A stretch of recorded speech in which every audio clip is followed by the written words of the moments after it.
everyone. Welcome back to another episode of the Big at the Back podcast. This is season 2, episode 34. I'm Tom. I'm here with Matt. Matt, how are you? Not too bad, not too bad. The sun is shining, sort of. Repping the West Ham shirt today because we actually had a half decent result at the weekend. So from that perspective, I'm pretty happy. Back into Europe this week, hopefully making it through to the next round of the Europa Conference League. But yeah, not too bad. How are you? You excited for your little trip this week? I am, yeah. Going over to New York. Gonna see if I can find a bar playing all the football. Definitely because I'm not a massive loser who just is obsessed with FPL. But actually because Liverpool, touch wood, seem like they're fun to watch again. Don't speak too soon. But yeah, no, very much looking forward to it. Just wrapping up everything before I go. Think you're one of the always cheating lads, didn't you? New York, here we come. I should probably message them and be like, where do you go and watch the games? I might see if I can find them. But loads and loads to talk about today. So we'll start off with game week 31, what happened, where we are, what the situation is. Then we're going to look at free hit drafts because most people, or about 50% of people, are going to be on a free hit this week in game week 32. And it's not a horrible week to not be free hitting. So we're going to look and see what options you have if you're not on a free hit and how to go about it. We're also going to talk about Liverpool and what assets to have, although that's kind of covered in the free hit discussion. And then we're going to look at Spurs and Arsenal with gleeful smiles and giggles. Who are the biggest bottle jobs in North London? Very, very tight competition. Then, if we've got time, we're going to also touch on future planning. So setting yourself up for the big double in 34 and the double in 37 as well. Lots to cover. So let's get into it. Matt, I know you don't want to do this, so let's rip the Band-Aid off. How was your week? I'm going to rush through this as quickly as I can. Your theory about my late season charge has died. It didn't last long. We barely knew him. He was so young. 41 points, big red arrow, although I thought it was going to be worse. So I'm down to about 1.4 million. Everson 1 point, me 1 point, Trippier 1 point. Ake didn't play. Saka might as well not have played. 0 points for him. Mitoma 2, Elise 3, Martinelli 5, Kane 2, Isak 2. Thank God I put the armband on Erling Haaland. So he got me 24. Only thing on the bench was Bowen sat there with 7 points thanks to his goal, but couldn't come in because that would have left me with 2 at the back. So yeah, all in all, a very disappointing week.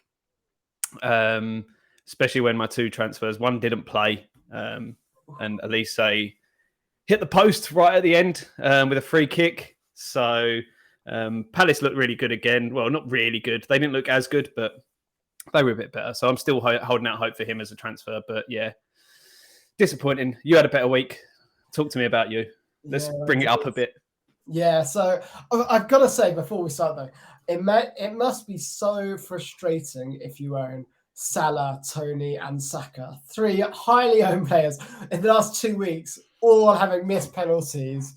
Salah missing 2. You've probably lost about 30, 40 points if you've got all of them, and if they'd have just tucked their penalties away. So that's absolutely brutal. It's mad as well that the most surprising one out of them is Tony, because his record on penalties is so good. Well, I mean, he scored the next one. So yeah. Unlike Salah, who just went and missed. But yeah, absolutely mental. So yeah, fine week for me. It was good. It was above average. Honestly, when the game week started and Watkins went mad, and considering on the wild card I went Isak over Watkins, I just thought, oh God, here we go. My FPL season is being ruined by Watkins. And then Solanke went mad, who was the other one I was looking at. And I was thinking, Isak with 2 points, this is going to be one of those weeks. But I got the biggest slice of jam I've ever got on FPL this week. Zinchenko didn't play, so Dalot came off the bench with 14 points to essentially save my game week. So Bruno should have got a hatful again, best player on the pitch. Ridiculous that he didn't get more FPL points. But yeah, Grealish, Stones, Haaland all performing as well. So ended on 68 points for the week. So good week, slight green arrow, so up to about 450-ish, and prepared to make a big charge in these last 6 weeks or so. Really, really confident that the squad I've got and the team I've got is going to start really, really coming in, and I'm going to be charging up the ranks. Well, I hope for you to bring some pride back to this podcast that you do well. As annoying as it would be to have you pull even further away from me, ensuring that you get to name my team next season. I feel like for the sake of the podcast's health, we need one of us to have a charge. Yeah, I mean, last season we came like 70k and 30k. So the fact that we're doing so badly this season, shocking. On another week, or in the last 2 weeks, Mitoma, McAllister, and Bruno should have got a combined about 100 points. I don't know how they've dodged so many points. It's absolutely bonkers. But yeah, I'm disappointed that I haven't got far more than I have over the last 2 weeks. But, I'll take the points and run kind of thing. Now, this week is a special week because I am on my free hit. You used yours earlier in the season. But I think let's start with the free hit because just as a reminder, there are 4 teams blanking this game week, and they're 4 teams that are highly owned. So that's Brighton. No, it's 3 teams that are highly owned. And Chelsea. So it's Brighton, Chelsea, Man U, and Man City. Chelsea are highly owned. Lots of people have Chilwell, lots of people have Kepa. Some people have Havertz or Felix. It's not unreasonable to expect people to have one of those 2. So I would argue it is unreasonable to expect people to have one of those 2. So with 3 very highly owned teams and 1 partially highly owned team, lots of people, including myself, are on a free hit. Now, there are lots and lots of green fixtures on the FDR. So the obvious ones are Arsenal with Southampton at home. They're Crystal Palace with Everton at home. They're Liverpool with Nottingham Forest at home. And then West Ham and Bournemouth play each other. Wolves and Leicester play each other. Fulham and Leeds play each other. So I think there's an awful lot of potential and an awful lot of opportunity for a huge upside in this game week, which is why my free hit button is already well and truly pressed. Well, you're lucky in that sense. I guess there are some really good players that own there. So you're lucky in that sense that you've got that ability. I am slightly less lucky that I used mine earlier in the season. I'd argue it just about paid off. But so, yeah, I am currently sat with 11, a bare 11. But I am considering, before this weekend, I was going to roll it and then use the extra transfer next week. But I am considering making a move and taking a hit. But because at this point, I feel like, why the fuck not? I was in a very similar situation around this time last year, if you remember. I think I got up to about 5k, then I just slipped all the way down to about 700. Then around this time, I kind of threw caution to the wind, got Luca Digne in, captained him every week, and ended up storming up the ranks. So you could just go and have some fun. But in terms of assets we want to own, I think the first place we want to start is the team that played yesterday, which is Liverpool. Now, they've got Nottingham Forest at home, who actually in the reverse fixture did Liverpool over. But this Liverpool are starting to look really, really strong. Trent coming in and playing in a more midfield role is looking really, really good. And yes, I know it was only Leeds yesterday, but in the half he did it against Arsenal. He looked terrific there. So I really, really like that as an option. 3 Liverpool players on a free hit. Who are you going for? It's tough because I still feel like even now, I just feel like it's so hard to bank on a Liverpool defender at the moment, in terms of clean sheets at least. Mm-hmm. But for a free hit, you probably got to go Trent, just for his attacking potential. If you're going to keep a clean sheet, Forest at home is probably when you're going to do it. So I think Trent's one. Salah's got to be another one. Looks like he's back to somewhere near his best. The third one you can sort of have as a bit of a freebie, really, can't you? You can take a bit of a punt because odds are you're going to have a half-decent-ish bench if they don't play. I would be very tempted by Jota. Yeah, I am thinking about it as well. My first draft of a free hit actually had Trent and Robertson in, but now I am not convinced that Robertson is the right pick. Only because with Trent moving more in field, Robertson's having to cover a bit more defensively, so he's not really bombing forward quite as much. I think if you're going for another defender, you're better off going for Canate or Van Dijk just because there's attacking upside from corners. But for me, I think you go in on Trent and 2 Liverpool forwards. In my current draft, it's Trent, Salah, and Cody Gakpo. I thought he looked really good, and he scored one, set one up. And I think he's likely to get the start as well. Klopp, I think, favours him for the starting berth. But Diogo Jota looked really, really good. The only question with Jota is, will he be subbed off around half? Well, I guess he won't be subbed off at half time, but he's only going to get about 60 minutes worth of game time. Now, if you remember back to last season, Jota in 60 minutes, we all said, yes, absolutely, 100%. We're having him every week, so he still scores a goal every week. So there is that potential. So for me, it's a conflict between Gakpo and Jota at the moment. I think they're probably both risks of rotation, aren't they? Because if you look at it, the way it happened last night, you had 3 attackers come off the bench in Firmino, Diaz, and Nunez. So they're going to be slotting into that at some point. It was 4 because you had James Milner as well. Well, yeah, most creative player Europe's ever seen, James Milner. We'll ignore him for now. I choose to believe that if you weren't absolutely destroying Leeds, he may not have come on. But yeah, he's just getting a nice little bit of extra time out now, isn't he? Because he's off at the end of the season. Yeah, and Leeds is his former club, so might bring him on because he might create something against them just for banter's sake. I think the third, I think Trent and Salah are your 2 obvious ones. The third one, I would go Jota, but I would understand going Gakpo as well. I think they're probably the best shouts. I just don't know about defenders. They're the starting 3. It's going to be Salah, Gakpo, and Jota, unquestionably.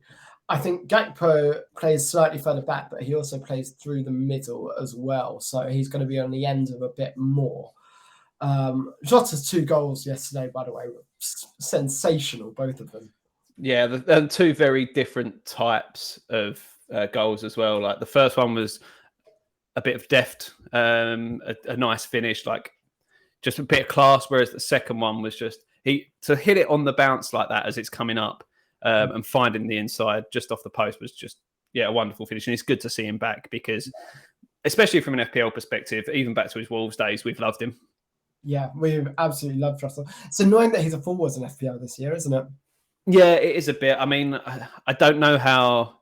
I guess he has often played as your more like in your number 9 role instead of Firmino. But if Salah's a midfielder, I'd argue Jota's got to be a midfielder.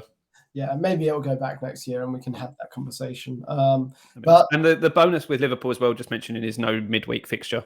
So whoever came through last night, you haven't got to worry about potential niggles from a European game. Yeah, absolutely. So I think with Liverpool, defensively as well, I mentioned it already. What do you think of my thought process of Van Dijk or Canate being just as good options as Robertson? Yeah, I'd say you're probably right. You're dangerous. Like Liverpool are dangerous from set pieces, so there's always that there. Van Dijk was very close to getting an assist last night, if he wasn't like a hair's width of offside. So I would say, probably, again, you're going to be all right for price this week. So I would say Van Dijk. He's the more expensive, but you're probably going to be able to fit in some expensive players this week. But I'd say either of them are good shouts. The only thing like I say, is the worry of clean sheets, because you should have kept a clean sheet last night, but it was a Canate shooting himself in the foot. So do you want to double up on defenders? Yeah.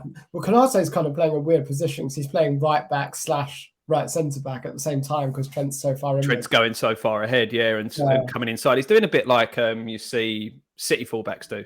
Or Zinchenko. For Arsenal, But Trent is much better creatively than any City fullbacks or Zinchenko. So I'm really excited to see what happens with it. Let's move on then and talk about Arsenal, because another team, they're playing Southampton at home. Another team that, if you're on a free hit, you should be trebled up on. Now, my perspective with Arsenal is I'm not going near them defensively. Like when I'm off my free hits, Zinchenko's going out, for example. But offensively, I want to go all in on Arsenal. So in my free hits at the moment, it's Martinelli, Saka, and Jesus. I'm wondering if I should swap Jesus for Jota and Gakpo for Odegaard or something like that. But I don't think you've got 4 really, really good attacking players for Arsenal. I don't think you can go wrong with any of them. No, I agree. I would argue the 3 you've got are probably the best 3 as well. Saka, Martinelli and Jesus.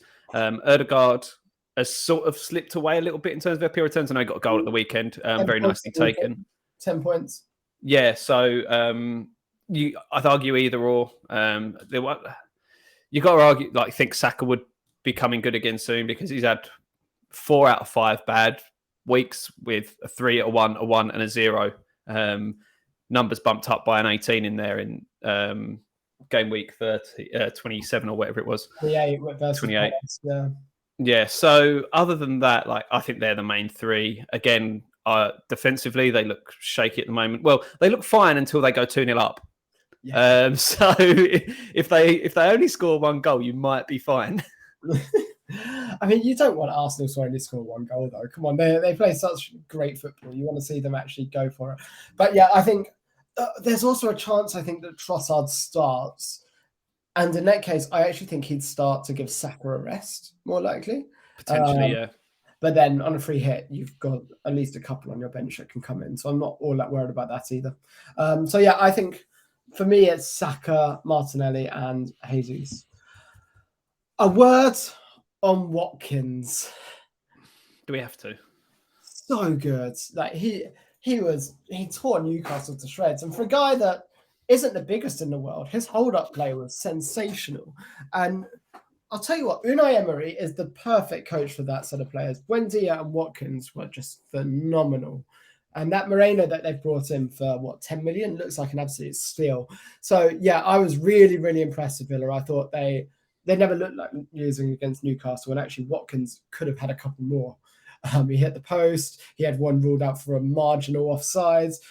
To be honest, we're probably lucky as non-Watkins owners. So I think, for me, it was between Watkins and Tony in this free hit because they're playing each other. Watkins is in my team, just form over fixture.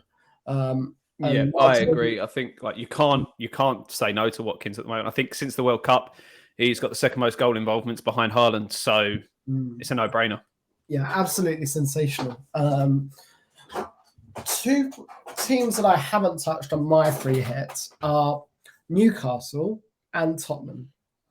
And I know that's a bit controversial because you've got 2 of the best FPL assets this season in those 2 teams playing against each other, and that's Trippier and Kane.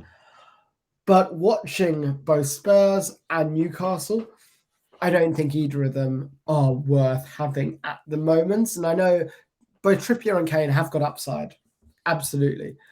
But considering other teams with better fixtures, I'm not sure they've got the most upside. Unfortunately, rather boringly, I agree with you because I think for this week, there are better options. Trippier has been, the last sort of 4 or 5 weeks, very disappointing for the most part. Again, one big return in there. This fixture, it feels like the stoppable force meeting the movable object, doesn't it? So you could easily see a world where he does get a good return this week and maybe an assist, maybe a clean sheet, something like that.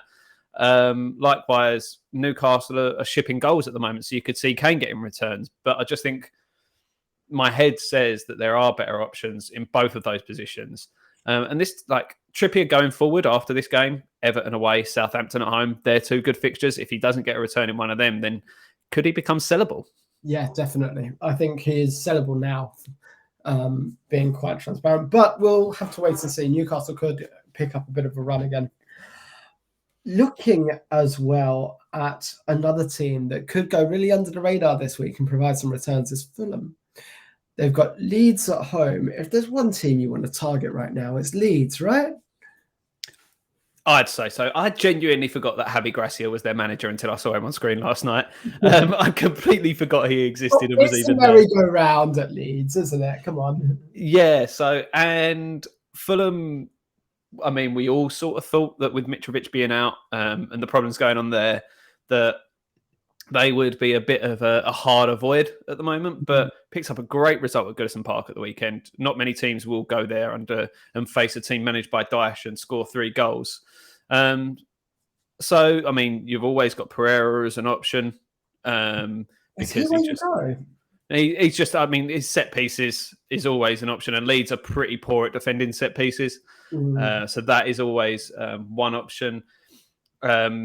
Even potentially defensively. I don't know, like Rim? No. Anthony Robinson at fullback. He does get forward quite a bit. So I don't know. I feel like there's better options this week, but Leeds, Fulham could have like your bench options. Yeah, I mean Robinson's on my bench for this week, just because I thought it'd be fun to have a Fulham player in the free hit. My challenge with Andreas Pereira is like Fulham scored 3 goals at the weekend and he didn't get anything on any of them. So I think they are sharing the points around a bit, which is my concern with them, I suppose, at the moment. Yeah, that's fair enough. You don't know without Mitrovic. It's so hard to have a focal point that you can go for in FPL for Fulham. What would you consider any Leeds asset, like any of their Bamford not playing hurts them? I think I don't know how serious his knock is and whether he will be back by next weekend. But there's so many better striking options. I guess you just sort of there's no one really for Leeds, is there? I guess if you wanted to have a real punt, you go Rodrigo, perhaps. Just on a free hit, for example, against a Fulham team who, let's be clear, are on the beach. Like that, they may have got the win against Everton, but they're very much on the beach. So I think Rodrigo is an option. I don't like it though, and I struggle to see Leeds picking up many points at the moment, given how they played in the last 2 games. And look, they've looked really good going forward, but yeah, I'm not convinced by them at all. Who are their next games? Oh, they've got their next 3 are massive. They've got Fulham, Leicester, Bournemouth as their next 3, because then the last 4 are City, Newcastle, West Ham away, Tottenham at home. So you've got to imagine the next 3, if they don't get at least 6 points, they're going down. Yeah, there's some big games to come for all teams in that sort of scrap. Southampton, with saying they're probably in real trouble now, but they've got a few tough games, but they've got Bournemouth at home as their next big one. So they've still got to play each other. They play Forest and Fulham in there as well. Leeds obviously play Leicester and Bournemouth. I mean, you can probably still just about include West Ham in this as well. Everton have got to play Leicester and Wolves and Bournemouth. Like, there's some big relegation battle games, and I think the relegation battle is probably going to be much more entertaining than the title race this season, because I feel like City are now just going to kick on. Yeah, the title race is going to be over next week Wednesday when City put Arsenal to the sword. Just because we've seen City do it time and time again. They know how to chase relentlessly. They know how to grind out results at the back end of the season. And Arsenal just look like they've run out of steam with it. Just to keep on the free hit, Crystal Palace. Yeah. Now, they look great. I don't have Eze in. I wanted to have him in, but moving the defence to a Liverpool midfielder meant I can't have him. But I have got Johnson and I've got Anderson, so I'm doubling up on the Palace defence for this week. I actually really like that as a shout. Johnston coming in. What is he? Played 2 games now. Yeah, 2 clean sheets. So, and facing an Everton side who struggle to create things, really do lack going forward. So I think I personally really like that. Did you say you've got Anderson, yeah. So have you got a third or just the 2 of them? I've just got the 2 of them. Not tempted by any of their attackers? I am, but it's finding the space. I mean, in my attacking slots, the 5 midfielders I've got are Martinelli, Saka, Salah, Gakpo, and the 5th one is actually Jared Bowen. Ooh, cheeky. Bournemouth away. I think West Ham is starting to turn a corner. Bowen is silently looking good. I think he could pick up a couple of goals there and be a really, really nice pick.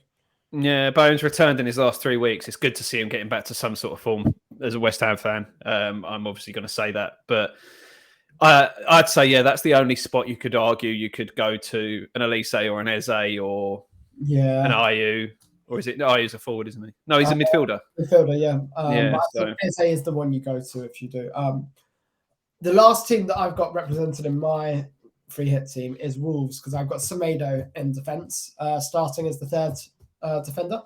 On the basis of Leicester don't look like scoring goals at the moment. They look terrible. Dean Smith is not an attacking manager. If Wolves are going to get a clean sheet, it's probably going to be against Leicester.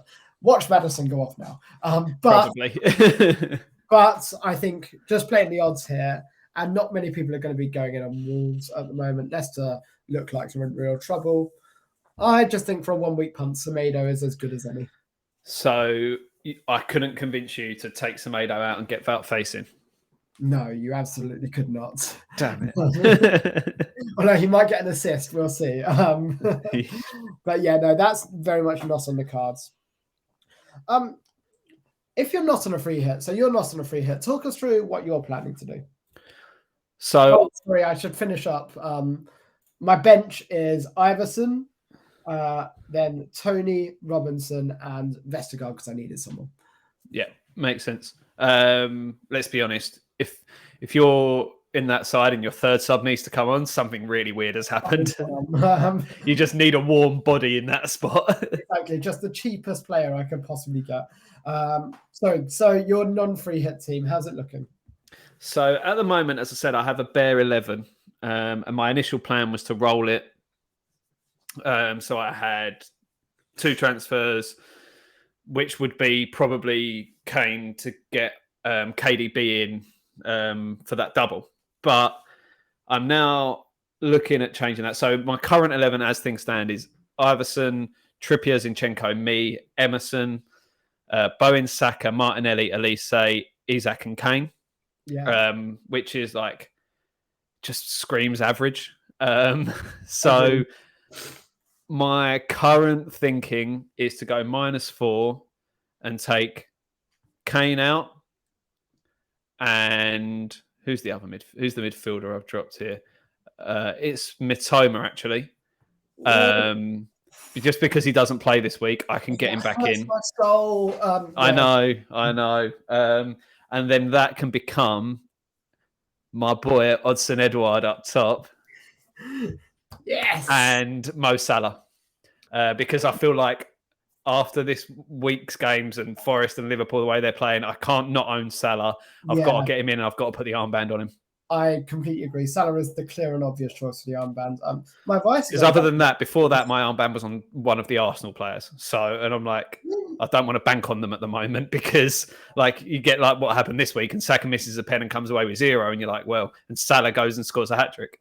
Yeah, I mean, I think Gabriel Jesus is an interesting option. He's got my vice at the moment. So I don't mind the Arsenal players, but yeah, I think Salah is the standout captaincy choice. I've got to say, I will be definitely bringing Salah in, probably on a -4 and dropping Kane next week. So, yeah, I'm very much in that position as well. It's just going to take me an extra week to get there.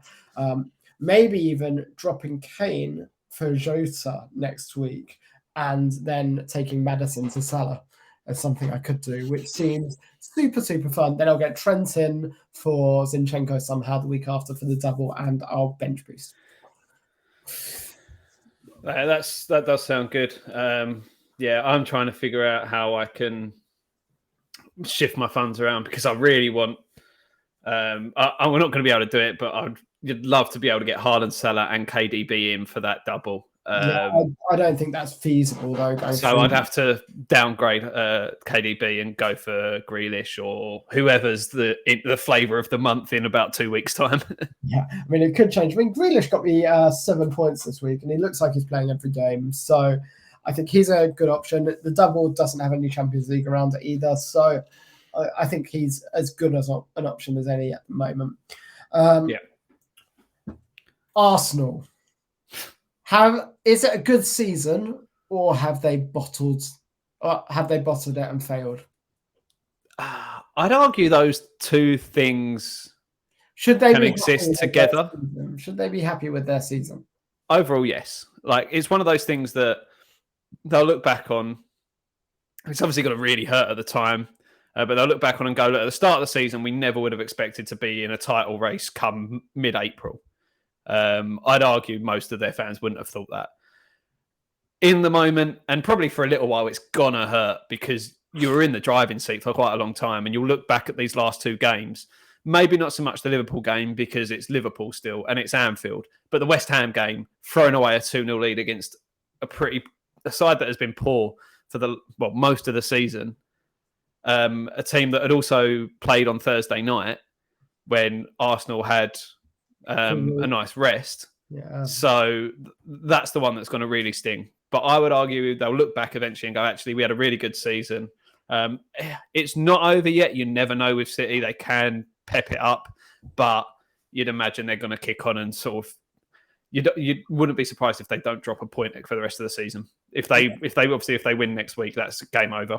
Yeah, I think Arsenal as well. They completely bottled it at the end of last season. That fourth place spot to Spurs, and I think they've done the same with the title this season.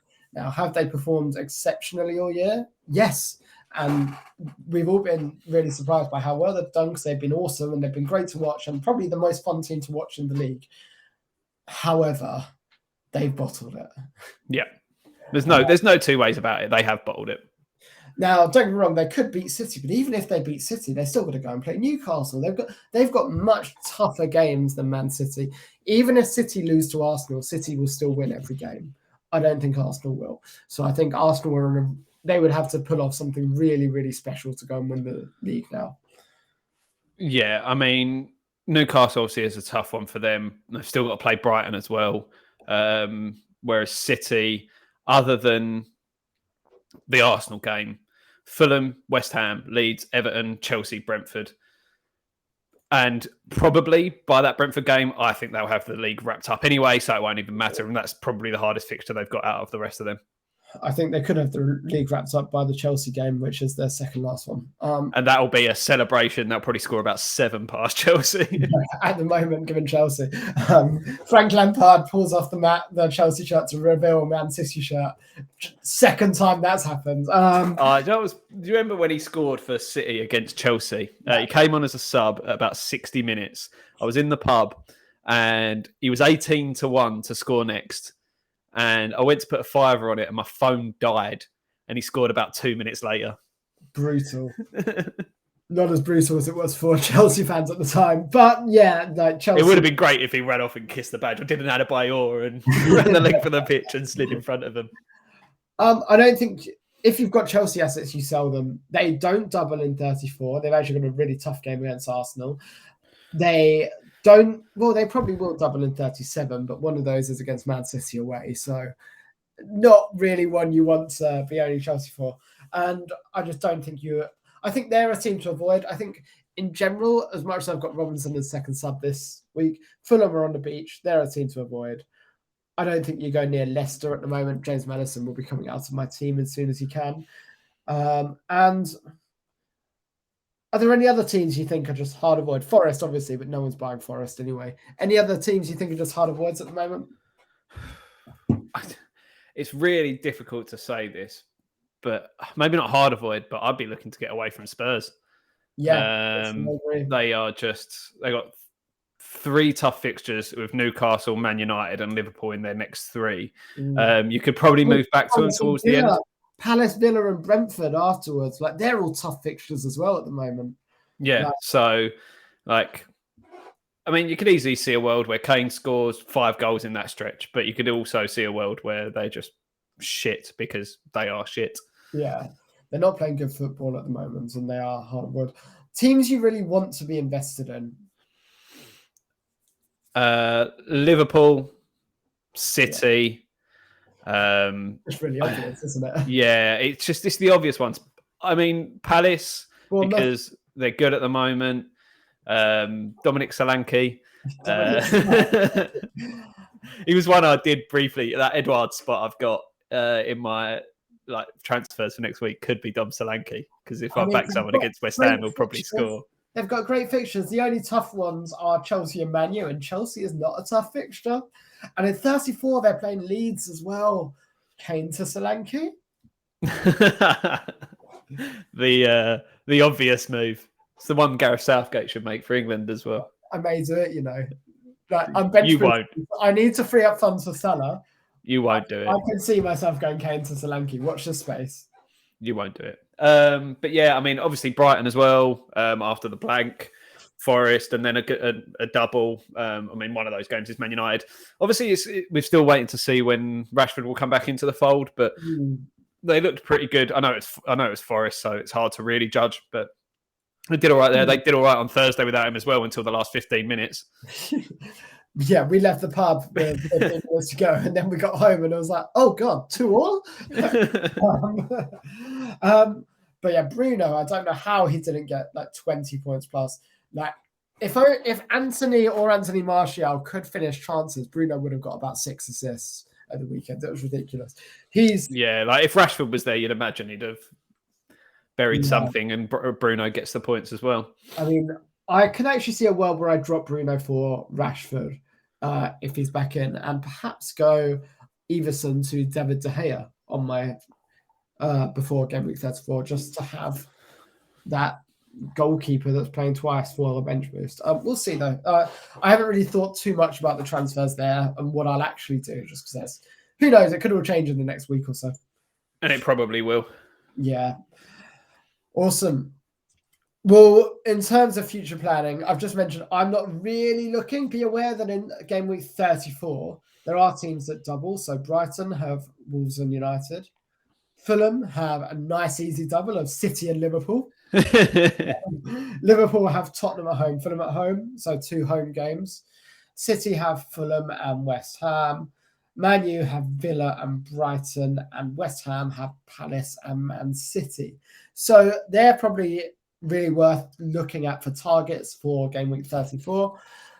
Aside from that, anything else you would say in terms of the future planning, in terms of what we can do on FPL? No, I think that's it. You're looking to 34 at the moment, where the majority of people are going to bench boost. So you want to load up on City. You probably want to try and get some Liverpool in there as well.